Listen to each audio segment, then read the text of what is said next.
La revue de presse. Mesdames, Messieurs, amis des journaux, bonjour. Les élections générales de 2026 se préparent activement. Décryptage Info à cet effet rapporte que la Cour constitutionnelle, la Sénat et l'ANIP sont unis pour une liste électorale fiable. Le Soleil Bénin Info de Hervé Aladé voit la Cour constitutionnelle, la Sénat et l'ANIP en parfaite synergie pour les scrutins généraux de 2026. Les trois institutions évaluent la liste électorale, constate le télégramme de Étienne Ouessou.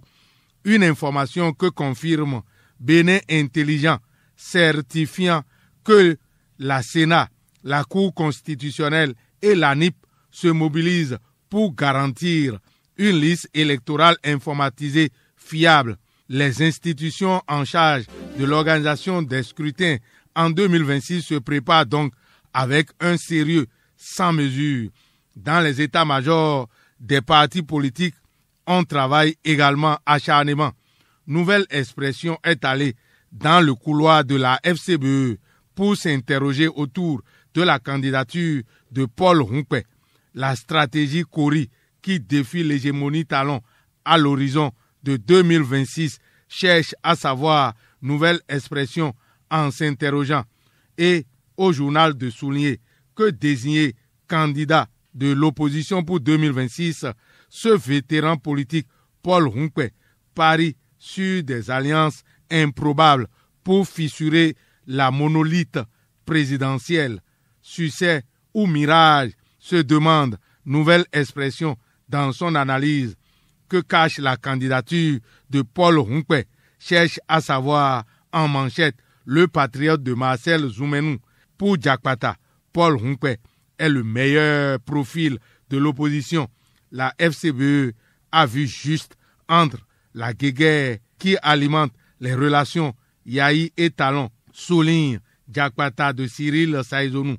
Le télégramme parle de Paul Hunkwe, candidat FCBE à la présidentielle 2026 et trouve que les démocrates donnent leurs avis avant de relever que le duo candidat des démocrates sera connu le 11 octobre prochain. L'information est confirmée par les 4 vérités de Blaise Tossou. Dans le rang de la mouvance, le duo est déjà connu. Il sera investi demain, samedi. Le quotidien du service public La Nation rapporte à cet effet que Parakou s'apprête à vivre un week-end singulier autour de l'investiture du duo Wadahi Talata. C'est un événement politique historique et d'envergure qui s'annonce demain à Parakou, à en croire l'événement précis. Le télégramme constate que la ville de Parakou est en pleine effervescence et pour cause, la majorité présidentielle s'apprête à présenter son duo à Parakou, relève la Nouvelle Tribune. Jakpata trouve que le duo Wadahi Talata s'engage officiellement demain samedi. Parakou s'emballe, conclut Fraternité. L'investiture du duo Wadahi Talata ce samedi est dans l'agenda du coordonnateur communal Bloc républicain de Boycon, Germain Yaou, à en croire le Soleil Bénin Info de Hervé Aladé. Germain Yaou sonne la grande mobilisation et appelle à l'unité d'action dans la préservation des acquis de la rupture. Wadahi incarne la relève de qualité, la jeunesse et une gouvernance axée sur les résultats, renchérit Germain Yaou dans les colonnes du journal Le Soleil Bénin Info. C'est en ce moment que le matinal et Fraternité découvrent que les cadres et personnalités chrétiens évangéliques s'alignent derrière Wadahi. Ils ont rendu public une déclaration le 1er octobre dernier mentionnant que Romia Wadahi est un serviteur compétent et visionnaire dont le parcours témoigne de rigueur, de fidélité et d'amour pour la patrie. Pêche le matinal et Fraternité. Le potentiel confirme que Romia Wadahi reçoit le soutien des cadres évangéliques avec Gérard Gbenochi et Natacha Kochan en éclaireur. Dans le camp présidentiel, il y a quelque chose qui entre tout de même, dont parle Matin Libre, la majorité silencieuse, l'inconnu qui hante la mouvance, écrit Le journal, dans son analyse, plus rien ne fait peur aux femmes béninoises pour aller vers la politique. Les conditions sont désormais créées et font d'ailleurs des émules, révèle la Nouvelle Tribune qui parle de meilleure représentation des femmes dans les instances de prise de décision pour relever que le Parlement béninois est devenu le carrefour d'expertise pour les élus du Sénégal. Femmes dans les instances des élus du Sénégal sont à l'école du caucus des femmes parlementaires du Bénin, confirme l'économiste qui souligne qu'il y a aussi des femmes parlementaires des pays de l'AES, Mali, Burkina Faso et le Niger à l'école du Bénin. L'hebdomadaire catholique La Croix du Bénin descend, lui, dans l'AES pour s'exclamer et de 2 pour les 3 pays membres de l'AES. Le 22 septembre 2025, ils ont quitté la Cour pénale internationale près de 8 mois après leur retrait de la CEDEAO. Ils claquent la porte de cette institution, une dynamique qui pourrait s'étendre à d'autres, souligne la Croix du Bénin. Il y a une annonce dans l'événement précis pour le secteur financier. Les premières journées nationales d'inclusion financière au Bénin se tiennent les 9 et 10 octobre prochains. Bénin Intelligent confirme cette information. Dans le matinal, en matière d'inclusion financière au Bénin, la phase 3 du microcrédit à l'AFIA est lancée à Parakou. C'est avec une hausse du crédit pour plus d'autonomisation, précise La Nation. Le matin, à sa manchette, se penche sur l'urgence et l'accès à l'eau au Bénin pour révéler que le gouvernement finance la contractualisation de 4 systèmes multi-villages. Conclusion du journal, il y a une marche vers le changement du quotidien des populations rurales. La Croix du Bénin fait un constat qui découle de la réunion de concertation APBF-BCAO. Le Bénin, meilleure place financière de l'UEMOA, constate l'hebdomadaire catholique La Croix du Bénin. Dans le chronomètre de Gérard Noumbé, le Bénin annonce un programme culturel d'envergure.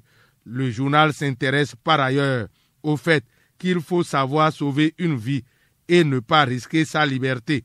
Les dangers méconnus de la loi sur la non-assistance à personne en danger sont scrutés par le chronomètre, ce que scrute Décryptage Info touche la conférence internationale sur la nutrition. Le directeur général ANAN, Alain Hinkati, fait le point, écrit le journal Décryptage Info. Il salue la clairvoyance du président Patrice Talon pour son engagement dans la lutte contre la malnutrition, rapporte Décryptage Info, qui annonce aussi la naissance du Parti travailliste du Bénin, PTB, une nouvelle alternative pour 2026, écrit le journal appuyé par l'autre quotidien qui souligne que le PTB sera porté sur les fonds baptismaux dimanche prochain pour remettre l'homme au cœur de la gouvernance publique. Au niveau de la justice climatique en Afrique, des activistes francophones unissent leurs voix contre les crises interconnectées, rapporte Nouvelle Expression. On veut aussi unir les voix, sans doute, au niveau des requins FC pour régler les problèmes de l'heure. Visa Info de Ambroise Zinsou relève à cet effet que de retour aux affaires à la tête des requins FC de l'Atlantique, Athanase Bokor convoque une réunion de haut niveau. Toutes les personnalités des Awisiwasa sont invitées. Une renaissance s'annonce pour les rouges blancs, prophétise Visa Info. Le président Athanase Bokor prend ses responsabilités et convoque une réunion du bureau. Au menu de l'ordre du jour, le compte rendu de la saison écoulée, des révélations ainsi que d'autres éclaircissements et des explications, rapporte le pays émergent. Les supporters des requins sont sans doute attendus dans une action de grâce après cette rencontre initiée par le président des requins, Athanase Bokor. Action de grâce, c'est ce dont parle la Croix du Bénin avec Pépé Nivar Dossou, qui a fait une action de grâce pour ses 90 ans. Ancien séminariste engagé, soutien aux associations de santé et d'éducation et pilier du conseil paroissial, Pépé Niva Dossou a magnifié Dieu à travers une action de grâce. Il était entouré de plusieurs invités. Le 7 septembre dernier, rapport de Roland Dossou dans l'hebdomadaire catholique La Croix du Bénin. Il ne nous reste qu'à s'exclamer: ô Seigneur, accorde-nous aussi de célébrer cette merveilleuse grâce des 90 ans, voire au-delà, pour ta gloire. Fin de cette revue. À la prise de son, Jérôme Avossetien. Réalisation et présentation, Lucien Dossou. Agréable journée à toutes et à tous. Bon week-end. C'était la revue de presse.